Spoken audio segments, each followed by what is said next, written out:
The enigmatic legend of Jack the Ripper, Shard 3, shrouded in the shadows of Victorian London, the legend of the Whitechapel killer centers on 5 women, forever known as the canonical 5. The belief that these brutal murders were the work of a single hand comes not from idle speculation, but from chilling documents of the time, which bound the cases together while casting aside the rest.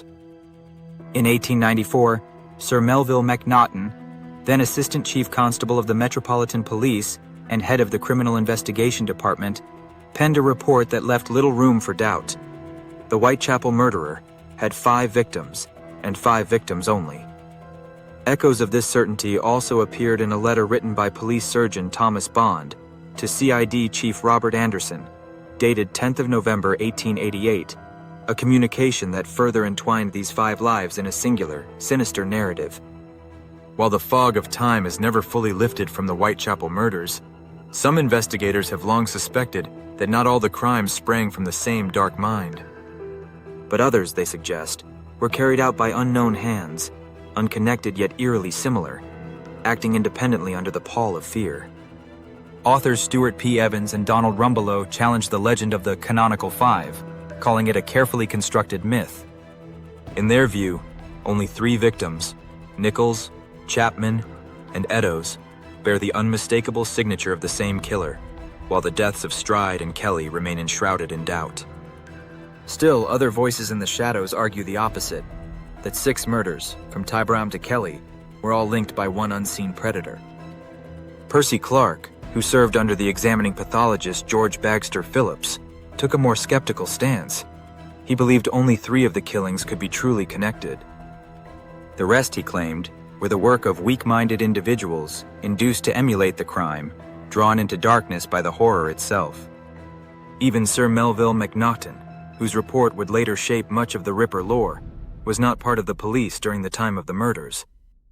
His memorandum, though influential, contained critical errors, leaving behind more questions than answers. Later, Whitechapel murders. Mary Jane Kelly is widely believed to have been the final victim claimed by the shadowy figure known as Jack the Ripper. With her brutal murder, the killings seemed to stop as suddenly as they began. Many have speculated that the hand behind the blade was stilled by death, incarceration, madness, or flight into exile. But the truth remains cloaked in uncertainty. Yet the darkness in Whitechapel did not lift. The police files recorded 4 more chilling deaths after the canonical 5 those of Rose Milett, Alice Mackenzie, the unknown woman of the Pinchin Street torso, and Francis Coles. Each case brought with it a fresh wave of fear and fresh debate over whether the Ripper had truly vanished or merely changed his mask. On the cold morning of 20th of December 1888, the lifeless body of 26-year-old Rose Milett was discovered in Clark's Yard off High Street Poplar. She bore no signs of a struggle, and authorities at first suspected a tragic accident or suicide, perhaps the result of intoxication.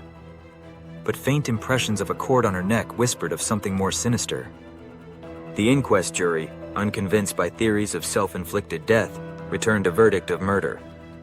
7 months later, just after midnight on 17 July 1889, the stillness of Castle Alley was shattered by another killing. Alice Mackenzie lay dead, her throat pierced by 2 deep stab wounds.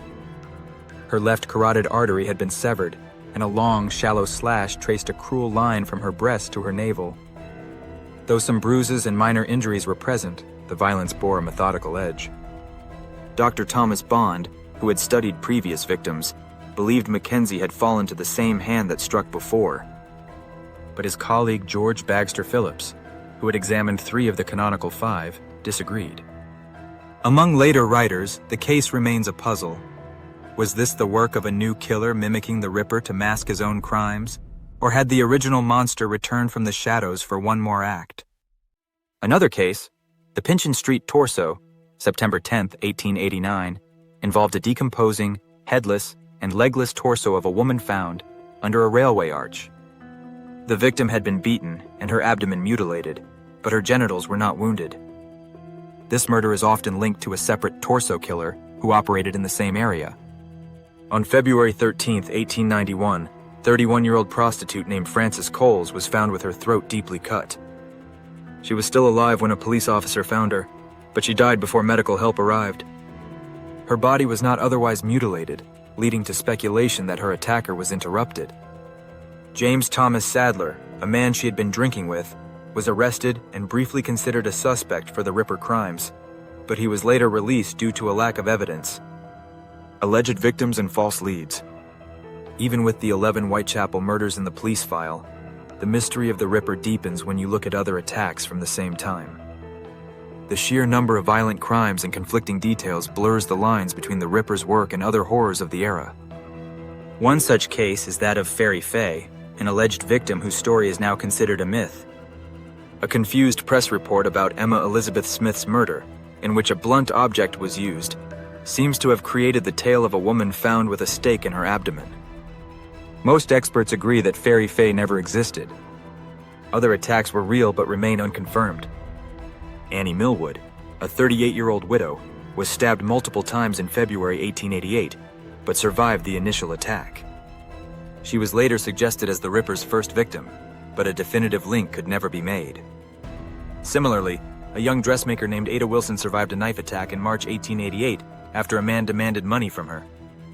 Another woman, Annie Farmer, reported a superficial throat wound in November 1888, though her injury may have been self-inflicted. The Torso Killer. Adding to the confusion was a series of dismemberment murders known as the Thames Mysteries, which some believe were the work of a separate killer.